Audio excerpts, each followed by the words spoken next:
If you have no idea why at certain points of the month you feel like you could burst into tears at any moment, and then at other points of the month you feel absolutely fine, then this video will not only help you understand exactly why that happens, but give you actionable tips to implement into your own life from today to manage those symptoms and stop them controlling your life. If the luteal phase trend on TikTok has taught us anything, it's that too many women are just accepting the negative consequences of having a menstrual cycle and letting them control their life. And that might come in the form of brain fog, procrastination, low mood, or even ruining relationships because you end up saying something you wouldn't normally say when you just feel so much more on edge. But that ends today because by the end of the video, you'll be equipped to handle all these symptoms. And why should you listen to me? Well, my name's Faye. I am a doctor obsessed with women's health. But not only that, I have ADHD, and women with ADHD are much more likely to experience PMS and PMDD. And if you've never heard either of those acronyms before, then do not worry. By the end of the video, you will be a pro. So without wasting too much time, let's get straight into it. What is PMS and PMDD? PMS stands for premenstrual syndrome and PMDD stands for premenstrual dysphoric disorder. There are lots of different studies on PMS, and PMS likely affects about 50% of women who get a cycle. I say this varies because it completely depends on the culture and the context. So, for example, France seems to be the country with the lowest rates of PMS at just 12%, whereas studies on Iran show that the amount of women who experience PMS is about 98%. And it's all those symptoms that as women we're just taught to grin and bear. So low mood in the week or 2 weeks leading up to your cycle, bloating, tender breasts, changes to your bowel habits, irritability. One of the most annoying symptoms for me personally is difficulty sleeping, anxiety. And essentially with PMS and PMDD, the biggest factor when it comes to diagnosing these conditions is the impact it has on your life. So if any of these symptoms are stopping you from living your everyday life, that should not be considered normal. It is not normal to have to put your life on pause in the 2 weeks leading up to your period. And this is something that really bugs me about the luteal phase trend on TikTok. I think it just perpetrates this idea even further that women should just grin and bear it, and there's no need for them to go seek medical help. It's just part and parcel of being a woman. And there are so many things that you can do to help with these symptoms. It doesn't need to just be taken as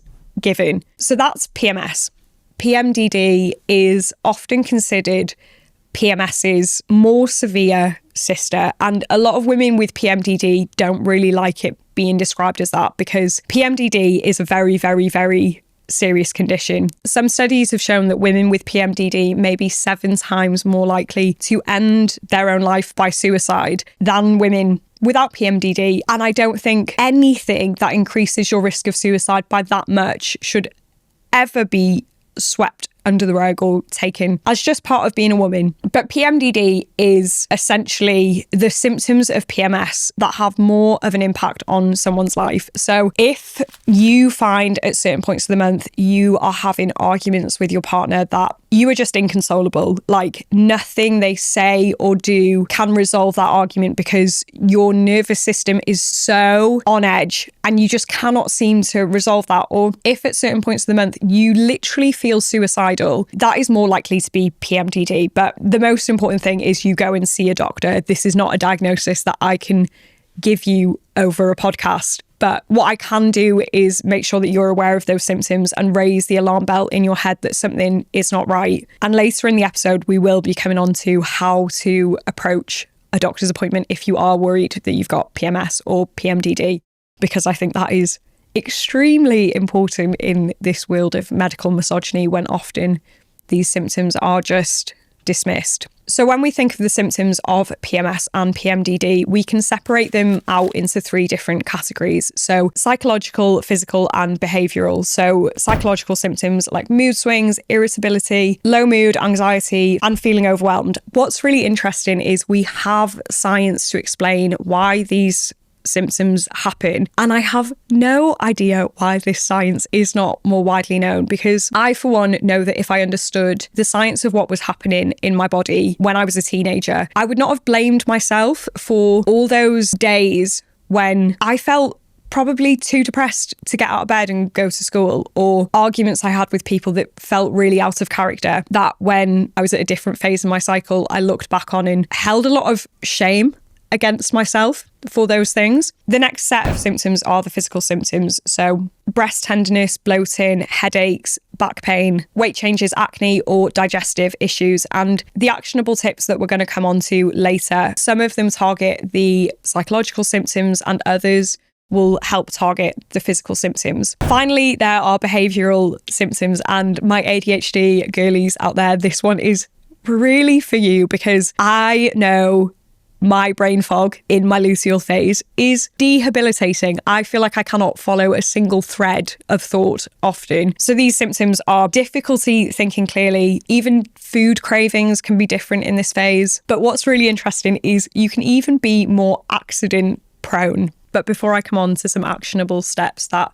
are actually going to help you manage these symptoms, let's talk about my favourite thing in the entire world. Well, not really my favourite thing in the entire world, because it causes me a lot of trouble every month. But the most interesting topic in my head, I find it so interesting. And that is what is happening in your brain and your body for women with PMS and PMDD in their luteal phase. So you probably already know in your menstrual cycle, two really important hormones are estrogen and progesterone. And if you don't know what the phases of the menstrual cycle are, let's do a really quick recap. Number one is the menstrual phase. So this is when you are bleeding. That's all I have to say on that one. The second phase is the follicular phase. This is just after your period and before you have ovulated. This is when estrogen is climbing and you may feel more energized, more alert, like a better version of yourself. Then you ovulate, which is just where an egg is released, which is the third phase of the menstrual cycle, which brings us on to the luteal phase, which gets a really bad rep. This is when progesterone is rising and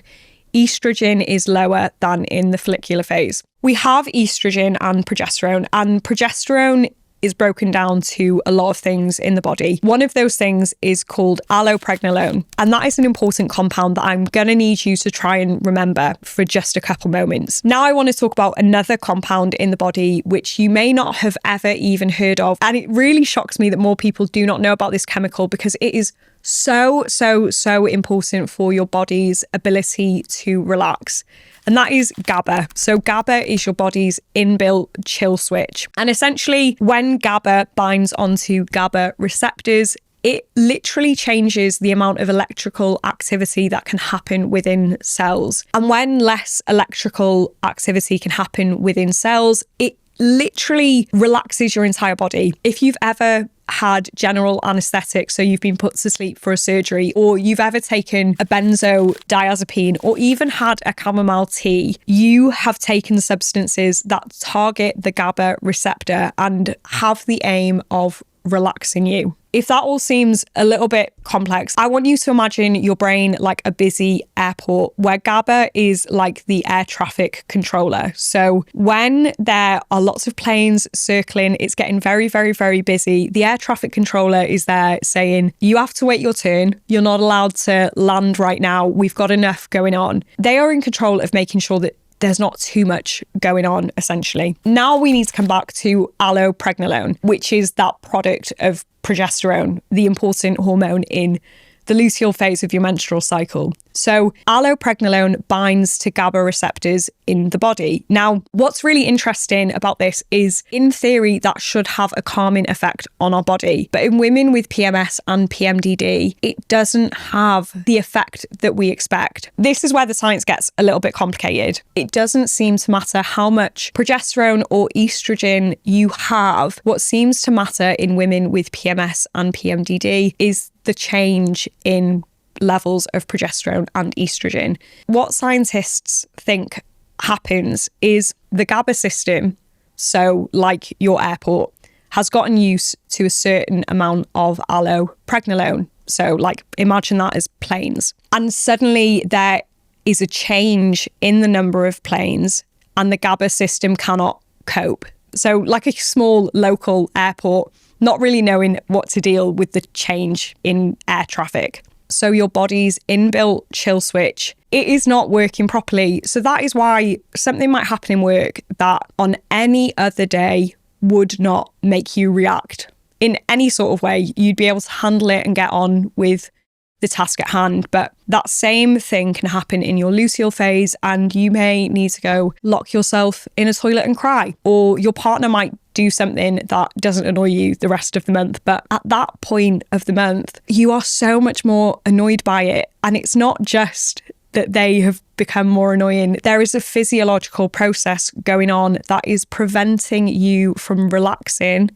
the same way that you would normally relax. And it's not just the GABA system that is affected in women with PMS and PMDD. You may have also heard of serotonin, aka the happy hormone, and that also might be a big factor for women who experience PMS and PMDD. What I find most interesting about the involvement of serotonin in PMS and PMDD is the response time when we treat women with PMS and PMDD with SSRI antidepressants. SSRI antidepressants are selective serotonin reuptake inhibitors, which basically means that they increase the amount of serotonin, the happy hormone, that is available. And SSRIs are antidepressants that are commonly prescribed to women with mood-related symptoms for PMS and PMDD. So if you've ever heard of fluoxetine, sertraline, these are all SSRI antidepressants. Now, when they're given in depression, they can take about 2 to 6 weeks to start working. When they are given in PMS and PMDD, they can take a couple of days to start working. So if there's anyone who has ever heard, oh, it must be that time of the month, and had these low mood symptoms dismissed by someone, that difference in response shows us that there is a different process going on in our body between people who are depressed and people who have PMS and PMDD. That is not to say that depression is any less serious than PMS or PMDD. It's to say that we have evidence that this is just something different entirely. It also gives us hope that there are things that we can do to mitigate the effects of this low mood, but I will come on to that a little bit later on. There's also some really incredible emerging evidence about the role of inflammation in PMS and PMDD. And whenever I see the word inflammation on social media, it does make me cringe a little bit, because I think on social media at the moment, it is being used as a blanket statement to just mean bad. And inflammation is a much more complex topic than social media would let us believe, like a lot of medical topics in general. But we are seeing emerging evidence that there is increased levels of inflammation in women with PMS and PMDD. The last scientific topic that I want to cover when it comes to PMS and PMDD before I come on to the actionable steps is something that I think will really help you come to terms with maybe some experiences you might have had in your luteal phase in the past, and maybe some guilt that you might hold for them, because I know that there's a lot of things that I've done that I still hold a lot of guilt for. And that is brain scans that have been done on women with PMS and PMDD. You may have heard of the prefrontal cortex. This is the area of the brain that is responsible for executive functioning. But I like to refer to it as the part of the brain that stops you from doing silly things. On brain scans of people with ADHD, they also have some changes in the area of the brain that stops them from doing silly things, the prefrontal cortex, which is why people with ADHD are far more likely to be impulsive, to have addictive personalities, just do things that maybe people who don't have ADHD may not do. In PMS and PMDD, there looks to be less activity in the area of the brain that stops us from doing silly things. So for me, on a personal level, I know that I should not be allowed access to my credit card for the last 2 weeks of my cycle, if I'm being completely honest. I notice a lot more impulsivity and a lot less forward thinking when it comes to making decisions that are sensible for future Faye. The other really interesting difference on brain scans is increased activity in the amygdala. Now, the amygdala is the emotional processing center of the brain. So the part of the brain that is responsible for fear and anxiety, which explains why during that last 2 weeks of your cycle, you may literally feel more anxious. So when people say it's all in your head, yes, arguably it is, but it is there on the brain scans in your head. And hopefully that legitimizes those feelings that you might have been having for the last decade or so and had no idea why they happen. So finally, the community question: what are the best ways to manage PMS and PMDD? So the first thing I will say to anyone, go and see your doctor. I love a herbal tea as much as the next girl. If you have PMDD and you are literally 7 times more likely to kill yourself, that is not something that you should be managing with a supplement that someone is trying to sell you on the internet. And if I sound like I'm getting a little bit firm and stern with you, it is because I'm sick to death of seeing people on the internet try and flog vulnerable individuals' products instead of encouraging them to seek medical help. And oh my God, I know that doctors can be so dismissive, especially when it comes to women. I have seen that firsthand myself. And I know whenever I speak to any of my friends and they come to me with a medical problem and I tell them to go and see their doctor and they say to me, what on earth is the point, Faye? They're just going to turn me away. They're just going to not take me seriously. I know that that is a huge deterrent for people going to seek medical help, but I promise there are some good ones out there that will listen to you, will take you seriously, and will offer you solutions that can actually help. So please just go and see your doctor. Ideally, go to your doctor with a symptom diary already. That can speed up the process a lot, because likely what the doctor will do is ask you to complete a symptom diary, which does prolong the process. And then you've got to book in another appointment. And Lord knows we all live busy lives and not everyone has time for that. But if you can keep a symptom diary, it doesn't need to be pen to paper. This isn't the 1950s. You can pop it down on the notes app on your phone. Just keep track of when your last menstrual cycle was, how long it was for, and then the symptoms you experience on a day-to-day basis. There are so many apps that let you do this, but the Notes app on your phone is also perfectly fine. I know if you've got like Apple Health or an Apple Watch, you can literally export your menstrual cycle data as a PDF and just email that directly to your GP, which is super, super, super helpful. After you've kept a symptom diary, the doctor will then take a thorough history and try and ascertain whether it's PMS or PMDD. And the severity, because also it depends on how severe the symptoms are, what treatment is offered. One of the treatments the doctor might offer is SSRI antidepressants, which I've spoken about. There are other antidepressants they might also offer you, but another medication they might offer you, and please don't roll your eyes when I say this, is the combined contraceptive pill. I am a little bit passionate about this topic because the combined contraceptive pill gets a really, really, really bad reputation, and for good reason in some ways. I personally have had bad experiences on the combined pill and a lot of other hormonal birth control. I know a lot of my friends have, but this is the instance where I really, really, really hate the birth control pill online, because for some women, the birth control pill is a lifeline. If you've had a bad experience with the birth control pill, I know that can seem completely alien and really difficult to understand, but our bodies respond differently to hormones. Like the example I gave where allopregnanolone should, in theory, cause a relaxation of the GABA system, and it doesn't, is an example of the body not always behaving in a linear way. Or, for example, benzodiazepines as a medication. In about 80% of people, these will have a relaxing, calming effect, and they also bind to a GABA receptor. But in about 20% of people, it will have the completely opposite effect. It will make people more anxious.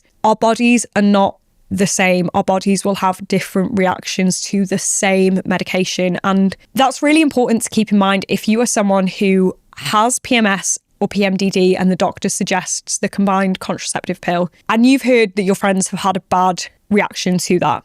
Their experience is completely valid, but I would just encourage you to keep an open mind, because that might be what works for you and it might not. And then you might go back to the doctor and say, absolutely never again. That was a whirlwind. And I wish that we had better options than just giving women medications and seeing how they get on. It's not fair to expect someone to just go away and check whether it makes them depressed or not. It's not realistic. We've all got things to be cracking on with our life. I personally know that I can't just take 3 months to check whether a birth control makes me depressed or not. Like, that would put my life on pause. And I hate that we do not have a better option to give women, but that really is the best that we have. And obviously, if you're in a position where your cycles are completely limiting your life, it's worth staying open to the options that might help. But I haven't even said how the birth control pill works. So where we know the levels of hormones of people with PMS and PMDD don't really differ, it's their response to the change in these hormones. So by taking the combined birth control pill, you're essentially keeping those hormone levels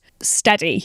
So there isn't these big fluctuations, these ups and downs that can trigger these changes in mood. So that's the theory. Doesn't always work. I think it works for about 50% of women. And if it doesn't, that's fine. There's also no shame in going back to your doctor and saying that was absolutely not for me. Those are the most common medical treatments available, but there are other options and new emerging treatments that I won't get into, but you can discuss with your doctor if the first two maybe don't work. There are also lifestyle changes that you can make. And the first one I know is not going to make you happy. And I promise I don't want to sound like a preachy doctor on the internet. And I'm sure you've heard it before, but reduce alcohol. There was this really interesting meta-analysis that was done in 2018 that looked at 19 different studies. So huge numbers of participants. And it suggested that we could potentially prevent 1 in 12 PMS cases in Europe, which is an area where there is a lot of drinking, by reducing our alcohol intake. Alcohol also affects our serotonin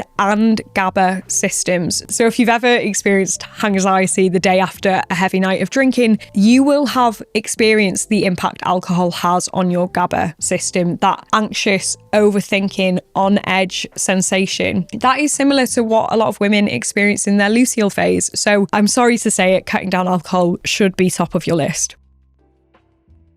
Another important thing that I do not think enough women know is that during your luteal phase, you may actually burn an extra 300 calories. This may be why we end up having these extra cravings. And personally, I know that when I'm not eating enough, I do definitely get quite hungry. So during my luteal phase, I like to ideally add on maybe 1 to 2 extra snacks in the day. Best if those snacks are complex carbohydrates, because there's some weak evidence that complex carbs can contribute to the production of tryptophan, and tryptophan is essential basically for serotonin production. The evidence isn't brilliant, but making sure that you are eating enough of good, nutritious food is pretty solid advice for anything. In terms of supplements, we have really strong evidence for calcium supplementation and vitamin B6 supplementation. However, with B6 supplementation, there is a very fine line that can tip you into having too much, and that can have really serious consequences. So with any supplementation, it's really important to see whether you are deficient, first of all, and have that guided by a doctor, because one of the biggest issues I see personally on social media is this idea that supplements are completely benign and harmless. Supplements can do real damage when they are not used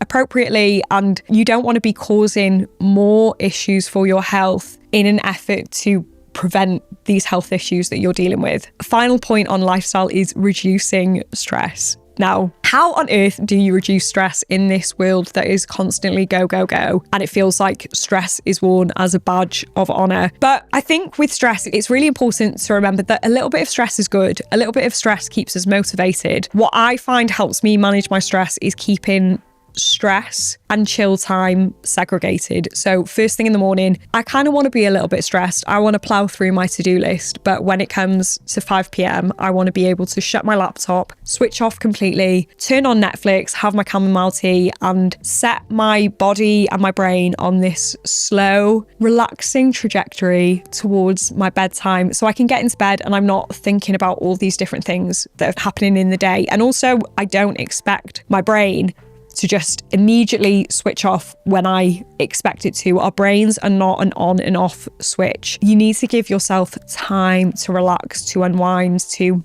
get rid of the stresses from the day, whether that is relaxing with your chamomile tea or getting your energy out with some exercise. And look, I know it can all sound very fluffy and woo-woo saying reduce your stress. If you are struggling with PMS or PMDD, if there's one stat I want you to take away that could motivate you to try and make a change with your stress, it's 92% of studies reviewed found stress is a predictor of PMS or PMDD, which is pretty striking as a percentage. So we've spoken all about what PMS is, why it happens, and actionable steps you can take to try and minimize the effects in your own life. But you might want to know more about cortisol regulation, which is super important when it comes to stress management, or even nervous system regulation. And you can find both of those videos on screen now. If you enjoyed the video, please don't forget to like, comment, subscribe. I hope you have a wonderful, wonderful, wonderful week, and I will see you in the next video. Mwah!